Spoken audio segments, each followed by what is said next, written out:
चलिए मित्रों, शुरू करते हैं हम अपना आज का करंट अफेयर। देखते हैं हमारी आज की जितनी भी महत्वपूर्ण खबरें हैं सभी पे विस्तार से चर्चा और विश्लेषण करते हैं। हमारी पहली न्यूज है, भारत और नेपाल ने आपराधिक मामलों में पारस्परिक कानूनी सहायता पर समझौते को अंतिम रूप दिया। इसके अलावा भारत और नेपाल ने 1953 के प्रत्यर्पण संधि में संशोधन में तेजी लाने का भी निर्णय लिया है। यह निर्णय इसलिए लिया गया है क्योंकि यह संधि अब पुरानी हो चुकी है। नई आवश्यकताओं के अनुरूप एक अपडेटेड प्रत्यर्पण संधि के अभाव में कानूनी और प्रशासनिक चुनौतियों के कारण भारत एवं नेपाल के बीच अपराधियों के सुगमतापूर्वक प्रत्यर्पण में बाधा उत्पन्न होती है। देखते हैं प्रत्यर्पण के विषय में। तो प्रत्यर्पण एक देश द्वारा दूसरे देश को उन व्यक्तियों को सौंपना है जो उन आपराधिक मामलों में वांछित हैं, जिनके लिए वे आरोपी या दोषी ठहराए गए हैं। साथ ही ऐसे आरोपी या दोषी दूसरे देश के न्यायालयों में मुकदमा चलाने की शर्तों को पूरा करते हों। प्रत्यर्पण के मामले में विदेश मंत्रालय केंद्रीय प्राधिकरण है। भारत नेपाल पारस्परिक कानूनी सहायता समझौते के विषय में देखते हैं। तो आपराधिक मामलों में पारस्परिक कानूनी सहायता, यह समझौता दोनों देशों को साक्ष्य प्राप्त करने, खुफिया जानकारी साझा करने और जांच में सहायता करने की सुविधा प्रदान करेगा। भारत ने संयुक्त राज्य अमेरिका 2005, इजरायल 2015 आदि सहित 42 देशों के साथ ऐसी संधियों पर हस्ताक्षर किए हैं। गृह मंत्रालय इसका केंद्रीय प्राधिकरण है। समझौते का लाभ, तो यह आपराधिक मामलों में सहयोग के लिए प्रक्रियाओं को औपचारिक और मानकीकृत करेगा। अधिकारियों को साक्ष्य और जानकारी साझा करने का स्पष्ट कानूनी अधिकार होगा। इससे जांच एवं अभियोजन की प्रक्रिया में तेजी आएगी। पारस्परिक कानूनी सहायता समझौते के अभाव में किन चुनौतियों का सामना करना पड़ा है? तो खुली सीमा का दुरुपयोग। भारत और नेपाल के बीच खुली सीमा 1751 किलोमीटर है। इस कारण इंडियन मुजाहिदीन जैसे समूह नेपाल को ट्रांजिट मार्ग या छिपने के ठिकाने के रूप में इस्तेमाल करते हैं तथा उनके सहयोगी नेपाल के रास्ते भारत से भागकर किसी तीसरे देश में भाग जाते हैं। अपराधियों के लिए सुरक्षित शरण, तो नेपाल भारत का अब तक का एकमात्र पड़ोसी देश भूटान के अलावा था जिसका भारत के साथ कोई पारस्परिक कानूनी सहायता समझौता नहीं था। इसके कारण अनजाने में अपराधियों के लिए एक सुरक्षित पनाहगाह के रूप में आकर्षक गंतव्य बन गया था। उदाहरण के लिए नेपाल ने कभी कभी भारतीय जाली करेंसी रैकेट में शामिल पाकिस्तानी नागरिकों को गिरफ्तार किया है। पारस्परिकता संबंधी अनिश्चितता, तो किसी बाध्यकारी संधि के बिना सहयोग अक्सर पारस्परिकता के आश्वासन पर निर्भर रहता था तथा इसकी कोई गारंटी नहीं होती थी। फिर अगली न्यूज़ है, उत्तराखंड में पहली बार नैनीताल जिले की पर्यटक वहन क्षमता का आकलन किया जाएगा। तो इस कदम का उद्देश्य जिले के लोकप्रिय हिल स्टेशंस को अनियंत्रित पर्यटन, बढ़ते वाहन यातायात और जनसंख्या दबाव जैसे कारणों से होने वाले नुकसान से बचाने के लिए दीर्घकालिक रणनीति बनाना है। इससे पहले सितंबर 2024 में राष्ट्रीय हरित अधिकरण ने राज्य सरकार को निर्देश दिया था कि नैनीताल जिले को यात्री वहन क्षमता और पर्यावरणीय संवेदनशीलता के आधार पर वर्गीकृत किया जाए। वहन क्षमता के विषय में देखते हैं क्या होती है। तो यह किसी क्षेत्र में उपलब्ध संसाधनों के आधार पर एक निश्चित जनसंख्या की आवश्यकताओं को पूरा करने की क्षमता होती है। यह जैविक जैसे वनस्पति, हाइड्रोलॉजी और अजैविक जैसे भूभाग और जलवायु दोनों कारकों पर निर्भर करती है। किसी क्षेत्र की वहन क्षमता का आकलन करने के लिए दो प्रमुख अप्रोच, तो ग्रहीय सीमा अप्रोच, इसे जलवायु परिवर्तन जैसे वैश्विक तापमान में वृद्धि, भूमि क्षरण, प्रदूषण, जल संकट जैसे पर्यावरणीय संकटों के संदर्भ में लागू किया जाता है। बायो कैपेसिटी ओवरशूट अप्रोच, तो यह संधारणीयता संबंधी मापदंड है। बताता है कि मनुष्य पृथ्वी की प्राकृतिक प्रणालियों पर किस तरह से दबाव डाल रहे हैं। हर साल कुछ महीनों के भीतर ही हम प्राकृतिक प्रणालियों की कुल वार्षिक उत्पादकता का उपभोग कर लेते हैं। उदाहरण के लिए अर्थ ओवरशूट डे। सतत विकास की योजना में वहन क्षमता का महत्व, तो वहन क्षमता संबंधी आकलन एहतियाती सिद्धांतों पर आधारित होते हैं। देखते हैं कौन कौन से सिद्धांत हैं वो।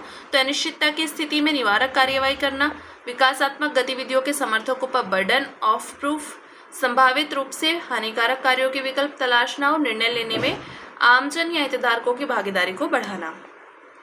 तो यह सिद्धांत विकासात्मक गवर्नेंस और विकासात्मक संधारणीयता के बीच टकराव से व्यवहारिक रूप से निपटने का विकल्प प्रदान करते हैं। ठीक है। फिर नेक्स्ट है, टीसीएस की नई नीति से कर्मचारियों की छंटनी की आशंका प्रकट की गई। तो टाटा कंसल्टेंसी सर्विसेज ने एक नई नीति लागू की है जिसके तहत बेंच अवधि को केवल 36 कार्य दिवस प्रतिवर्ष तक सीमित कर दिया गया है। इससे कर्मचारियों की नियुक्ति और नौकरी की निरंतरता को लेकर चिंता उत्पन्न हुई है। पिछले एक वर्ष के दौरान विप्रो, इन्फोसिस, एक्सचेंजर जैसी अन्य आईटी कंपनियों ने भी कर्मचारियों की संख्या में कटौती की है ताकि लाभ मार्जिन बढ़ाया जा सके और उपयोगिता दर को बेहतर बनाया जा सके। आईटी कंपनियां बेंचिंग नीति का पुनः मूल्यांकन क्यों कर रही हैं? तो लागत प्रबंधन, नॉन बिलिंग कर्मचारी कम मांग के समय कंपनी की वित्तीय स्थिति पर बोझ डालते हैं। नॉन बिलिंग कर्मचारी तो ये वे कर्मचारी होते हैं जो किसी कंपनी के संचालन के लिए महत्वपूर्ण होते हैं, लेकिन उनका काम सीधे तौर पर ग्राहक को दिए जाने वाले प्रोडक्ट या सेवा से जुड़ा नहीं होता जिसके लिए ग्राहक से पैसे लिए जाते हों। मांग आपूर्ति का अंतर, तो टेक्नोलॉजी, ऑटोमेशन और प्रोजेक्ट्स के रद्द होने से बफर स्टॉक की ज़रूरत में कमी आई है।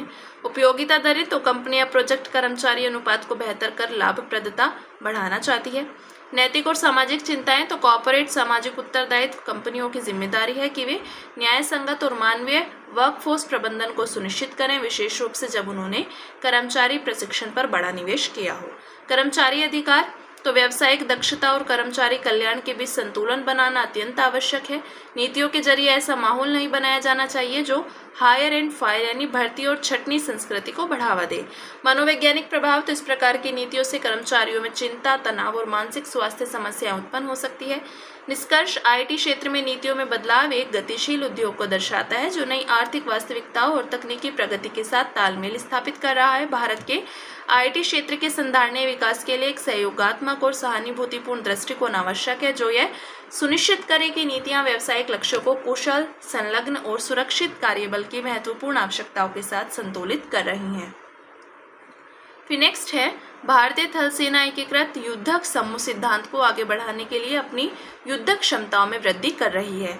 तो चीन और पाकिस्तान की बढ़ती मिलीभगत के कारण भारत की सुरक्षा के समक्ष खतरे उत्पन्न हो रहे हैं। इसकी ऑपरेशन सिंदूर के दौरान पुष्टि हो चुकी है। इसी को ध्यान में रखते हुए भारतीय थल सेना देश की सीमाओं पर तीव्र आक्रामक क्षमताओं को बढ़ाने के लिए रुद्र ब्रिगेड और भैरव कमांडो बटालियन तैनात कर रही है।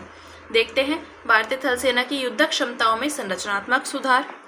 तो थल सेना शक्तिबान नामक तोपखाने की रेजिमेंट की स्थापना कर रही है जिसमें विशेष दिव्य दृष्टि, सर्विलांस और लॉइटरिंग म्यूनिशन बैटरी शामिल होगी। थल सेना ड्रोन युद्ध के मद्देनजर अपनी सभी इन्फेंट्री बटालियनों को ड्रोन प्लाटून से लैस करेगी। भैरव लाइट कमांडो बटालियन, तो नियमित इन्फेंट्री से गठित इन बटालियनों को आधुनिक ड्रोन, गैजेट और हल्के हथियारों के साथ उच्च गति व उच्च गतिशीलता वाले अभियानों के लिए प्रशिक्षित किया जा रहा है। रुद्र ऑल आर्म्स ब्रिगेड, तो मौजूदा टुकड़ियों को इन्फेंट्री, मशीनीकृत इन्फेंट्री, टैंक, तोपखाने, यूएवीएस और विशेष बलों को मिलाकर एकीकृत विन्यासों में परिवर्तित किया जा रहा है। यह थल सेना के कुछ विन्यासों को आत्मनिर्भर एकीकृत युद्धक समूहों में पुनर्गठित करने के लंबे समय से लंबित प्रस्ताव के अनुरूप है। एकीकृत युद्धक समूह के विषय में देखते हैं तो आईबीजीएस वस्तुतः ब्रिगेड आकार के दक्ष व आत्मनिर्भर युद्धक विन्यास होते हैं जो प्रतिकूल परिस्थितियों में दुश्मन के विरुद्ध तेजी से हमले आरंभ कर सकते हैं। प्रत्येक आईबीजी को थ्रेट, टेरेन और टास्क के आधार पर किसी विशेष उद्देश्य हेतु नियोजित किया जा सकता है और इसके लिए संसाधनों को 3T के आधार पर आवंटित किया जाएगा। आकार, तो प्रत्येक आईबीजी में लगभग 5000 सैन्य कर्मियों को शामिल किया जाएगा। ऑपरेशन पराक्रम के बाद कोल्ड स्टार्ट या प्रोएक्टिव ऑपरेशंस रणनीति के हिस्से के रूप में आईबीजी सिद्धांत का उद्भव हुआ है। कोल्ड स्टार्ट सिद्धांत, तो भारत द्वारा पाकिस्तान के खिलाफ सीमित क्षेत्र में तीव्र और केंद्रित हमलों के लिए बलों को तेजी से एकत्र एवं तैनात करने हेतु विकसित एक सैन्य रणनीति है। आईबीजी परिचालन दर्शन, तो आईबीजी का उपयोग पूर्व सक्रियता, विस्थापन तथा विघटन यानी दुश्मन के कमांड एंड कंट्रोल सिस्टम्स को बाधित करके उसकी एकजुटता को तोड़ना। समय, स्थान, बल, सूचना प्रभुत्व। आईबीजी अनुप्रयोग की परिचालन दक्षता की विशेषता सबसे कम समय सीमा में अपेक्षित बल क्षमता के साथ स्थानों पर नियंत्रण प्रभुत्व स्थापित करना होगा। प्रौद्योगिकी सशक्तिकरण और सेना का आधुनिकीकरण, तो पूरक प्रौद्योगिकी और सशक्त नेतृत्व से युक्त आईबीजीएस सामरिक जीत एवं परिचालन सफलता की कुंजी साबित होंगे। फिर नेक्स्ट है, एक नए अध्ययन में जूनोटिक यानी पशुजन्य खतरों के वैश्विक हॉटस्पॉट्स की पहचान की गई। इस महत्वपूर्ण अध्ययन में विश्व स्वास्थ्य संगठन द्वारा प्राथमिकता सूची में शामिल जूनोटिक बीमारियों जैसे इबोला, निपा आदि का पहला व्यापक वैश्विक मूल्यांकन किया गया। इस अध्ययन में कोविड-19 को शामिल नहीं किया गया है। परिभाषा देखते हैं। जूनोटिक रोग यानी जिन्हें जूनोसिस भी कहा जाता है उन कीटाणुओं जैसे वायरस, बैक्टीरिया, परजीवी और फफूंदी के कारण होते हैं जो जानवरों एवं मनुष्य के बीच फैलते हैं। अध्ययन के मुख्य बिंदुओं पर एक नजर डालते हैं तो दुनिया के 9.3% भूमि क्षेत्र को रोग प्रकोप के उच्च 6.3% या बहुत उच्च 3% जोखिम वाले क्षेत्र के रूप में पहचाना गया है। जूनोटिक रोगों के वैश्विक हॉटस्पॉट्स तो लैटिन अमेरिका और ओशिनिया 18.6% सर्वाधिक उच्च जोखिम वाले क्षेत्र हैं। इसके बाद एशिया 6.9% और अफ्रीका 5.2% का स्थान आता है। दुनिया की करीब 3% आबादी उच्च या बहुत उच्च जोखिम वाले क्षेत्रों में रहती है, जबकि 20% आबादी मध्यम जोखिम वाले क्षेत्रों में रहती है। प्राथमिकता वाले रोगों के जोखिम को प्रभावित करने वाले मानवीय कारक तो जलवायु कारक है। गर्म जलवायु में रोगों का जोखिम बढ़ जाता है। एक सीमा तक वर्षा बढ़ने पर रोग जोखिम भी बढ़ता है। जल की कमी से जानवर सीमित संसाधनों के पास एकत्र हो जाते हैं। इससे मनुष्य और जानवरों के बीच संपर्क बढ़ता है तथा बीमारी फैलने की संभावना बढ़ जाती है।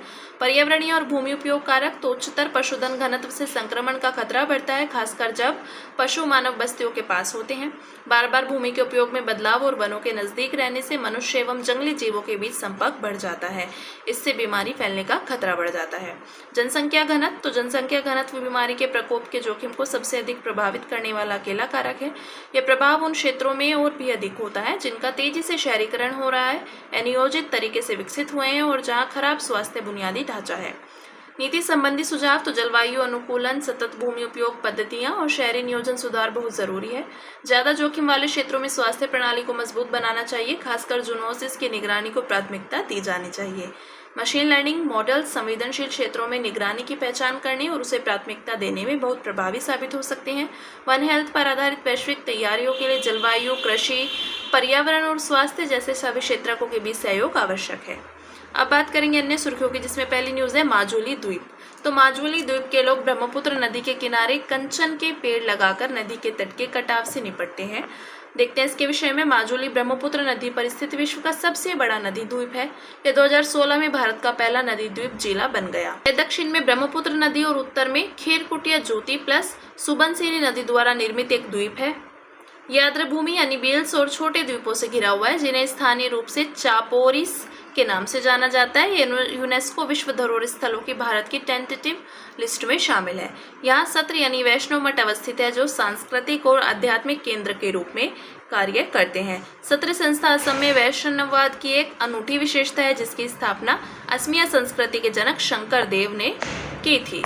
फिर नेक्स्ट है डीप ब्रेन स्टिमुलेशन। तो डीप ब्रेन स्टिमुलेशन एक चिकित्सा तकनीक है जिसमें डॉक्टर कुछ विकारों के इलाज के लिए मस्तिष्क के विशिष्ट हिस्सों में इलेक्ट्रोड प्रत्यारोपित करते हैं।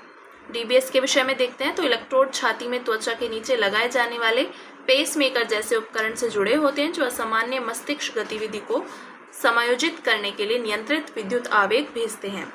ये कैसे काम करता है? तो डीबीएस न्यूरॉन समूह के आपसी इंटरेक्शन के तरीके को बदलकर काम करता है। इनमें से कई विकारों में मस्तिष्क के दोषपूर्ण विद्युत संकेत शामिल होते हैं। डीबीएस के माध्यम से विद्युतीय संपंदन पहुंचाने से इन अनियमित संकेतों को बाधित किया जा सकता है, जिससे लक्षणों को कम करने में मदद मिलती है। डीबीएस का प्रयोग आमतौर पर पार्किंसंस रोग, डिस्ट्रोनिया आदि के लिए किया जाता है। फिर नेक्स्ट है एक्सेलेरोमीटर। तो गूगल की एंड्रॉयड भूकंप चेतावनी प्रणाली ने फोन एक्सेलेरोमीटर सिग्नल का उपयोग करके 18,000 से अधिक भूकंपों का पता लगाया है। इसके विषय में देखते हैं तो ये एक संवेदन उपकरण है जो त्वरण को मापता है और मानव गति की बारंबारता तथा तीव्रता का पता लगाता है। कार्यप्रणाली तो एक्सेलेरोमीटर न्यूटन की गति के दूसरे नियम के अनुसार काम करते हैं। न्यूटन की गति का दूसरा नियम है किसी वस्तु पर लगाने वाला बल उसके द्रव्यमान तथा त्वरण के गुणनफल के बराबर होता है। मापन तो ये स्थैतिक त्वरण और गतिशील त्वरण दोनों का माप सकते हैं। प्रमुख उपयोग तो डिजिटल उपकरण, स्मार्टफोन, लैपटॉप, डिजिटल कैमरे में डिस्प्ले को घुमाने के लिए, वाहन एयरबैग को ट्रिगर करने के लिए इसका उपयोग किया जाता है, ड्रोन उड़ान के दौरान दिशा स्थिर करने के लिए। नेक्स्ट है बृहदीश्वर मंदिर। तो हाल ही में प्रधानमंत्री ने तमिलनाडु के बृहदीश्वर मंदिर में पूजा अर्चना की। इसके विषय में देखते हैं। इसे पेरुवुदैयार कोविल के नाम से भी जाना जाता है, तंजावुर में स्थित है। यह चोल काल की द्रविड़ वास्तुकला का अनुपम उदाहरण है। यह भगवान शिव को समर्पित, जिन्हें एक विशाल लिंगम के रूप में दर्शाया गया है। इस मंदिर का निर्माण लगभग 1010 ईस्वी में चोल राजा राजराज चोल प्रथम ने कराया था। मंदिर के शिलालेख और भित्तिचित्र नगरों के उत्थान और पतन की कहानी बताते हैं। ये यूनेस्को के विश्व धरोहर स्थलों की सूची में भी शामिल है और यह गंगाईकोंडा चोलेश्वर मंदिर और ऐरावतेश्वर मंदिर के साथ 3 महान जीवित चोल मंदिरों में से एक है। देखते हैं अभ्यास बोल्ड कुरुक्षेत्र। तो भारत और सिंगापुर के बीच संयुक्त सैन्य अभ्यास बोल्ड कुरुक्षेत्र 2025 का 14वां संस्करण 27 जुलाई 2025 को शुरू हुआ। इस अभ्यास को एक टेबल टॉप अभ्यास और कंप्यूटर आधारित युद्ध खेल के रूप में आयोजित किया जाएगा। इसका उद्देश्य मशीनीकृत युद्ध के लिए परिचालन प्रक्रियाओं को सत्यापित करना है। नेक्स्ट है पैठनी साड़ियाँ। तो प्रधानमंत्री ने मासिक रेडियो कार्यक्रम में पैठनी साड़ियों की पारंपरिक शिल्पकला की प्रशंसा की। देखते हैं इसके विषय में। तो पैठनी साड़ी को महाराष्ट्र का महावस्त्र भी कहा जाता है। ये शुद्ध रेशम और सोने की जरी से बुनी जाती है और अपनी विविध जीवंत रोगों के लिए जानी जाती हैं। ऐसा माना जाता है कि पैठनी साड़ी की उत्पत्ति गोदावरी नदी के किनारे स्थित प्राचीन नगर पैठन में हुई थी। इसकी शुरुआत ईसा पूर्व 6वीं शताब्दी में मानी जाती है। विशिष्ट शैली तो बोल्ड पैटर्न और पारंपरिक रूपांकनों के साथ पल्लू और किनारों पर विशेष डिजाइन, मोर, कमल, आम। इसमें अजंता और एलोरा की रॉक कट गुफाओं में से लिए गए डिजाइनों का उपयोग किया जाता है। भौगोलिक संकेतक यानी GI टैग 2010 में प्रदान किया गया। फिर नेक्स्ट है हैवी वाटर। तो भारत की परमाणु आत्मनिर्भरता की दिशा में एक महत्वपूर्ण प्रगति करते हुए TEMA इंडिया लिमिटेड ने डिप्लेटेड हैवी वाटर के उन्नयन के लिए भारत की पहली निजी परीक्षण सुविधा शुरू की। इसे ड्यूटेरियम ऑक्साइड के नाम से भी जाना जाता है। यह जल का एक रूप है जिसमें हाइड्रोजन परमाणु को ड्यूटेरियम से प्रतिस्थापित किया जाता है। उपयोग तो परमाणु रिएक्टरों में मॉडरेटर और रिएक्टर कोर में शीतलक के रूप में, अन्य कुछ न्यूट्रिनो आदि का पता लगाने के लिए परमाणु चुंबकीय अनुनाद स्पेक्ट्रोस्कोपी में विलायक के रूप में। फिर नेक्स्ट है फ्लेम रिटार्डेंट मटेरियल्स। तो हाल ही में ICMR ने NGT को बताया कि वह यह अध्ययन शुरू करेगा कि क्या फ्लेम रिटार्डेंट यानी ज्वालारोधी पदार्थों में पाए जाने वाले रासायनिक यौगिकों में कैंसर पैदा करने की क्षमता है या नहीं। तो इसके विषय में देखते हैं। फ्लेम रिटार्डेंट्स विभिन्न रासायनिक पदार्थ होते हैं जिन्हें वस्त्रों, फर्नीचर, इलेक्ट्रॉनिक उपकरणों आदि पर आग पकड़ने से रोकने या आग के फैलाव को धीमा करने के लिए लगाया जाता है। ये रसायन पर्यावरण में लंबे समय तक नष्ट नहीं होते, यानी इनका अपघटन बहुत धीरे होता है। फ्लेम रिटार्डेंट के रूप में उपयोग होने वाले रसायन तो ट्रीस यानी 1 chloroisopropyl phosphate, tris 1,3 dichloro 2 propyl phosphate, tris 2 chloroethyl phosphate. फिर नेक्स्ट है जैविक प्रमाणन। तो APEDA ने जैविक कपास प्रमाणन के खिलाफ लगाए गए कुछ आरोपों का खंडन किया। राष्ट्रीय जैविक उत्पादन कार्यक्रम तो इसे केंद्रीय वाणिज्य और उद्योग मंत्रालय के तहत APEDA द्वारा लागू किया गया है। यह कार्यक्रम प्रमाणन एजेंसियों की मान्यता, जैविक उत्पादन के लिए मानक, जैविक खेती और विपणन को बढ़ावा देने आदि से जुड़ा है। NPOP के उत्पादन और मान्यता प्रणाली के मानकों को यूरोपीय कमीशन और स्विट्जरलैंड द्वारा अप्रसंस्कृत पादप उत्पादों के लिए उनके देश के मानकों के बराबर माना गया है। सहभागितापूर्ण गारंटी प्रणाली प्रमाणन तो इसमें किसान आपस में एक दूसरे के उत्पादन तरीकों का मूल्यांकन, निरीक्षण और सत्यापन करते हैं और सामूहिक रूप से अपने समूह की पूरी खेती को जैविक घोषित करते हैं। ठीक है, ये बात की हमने जैविक प्रमाणन की। तो हमारी आज की जितनी भी महत्वपूर्ण खबरें थी हमने सभी पे विस्तार से चर्चा और विश्लेषण किया। अब इसी के साथ मिलते हैं कल अपनी नई खबरों के साथ।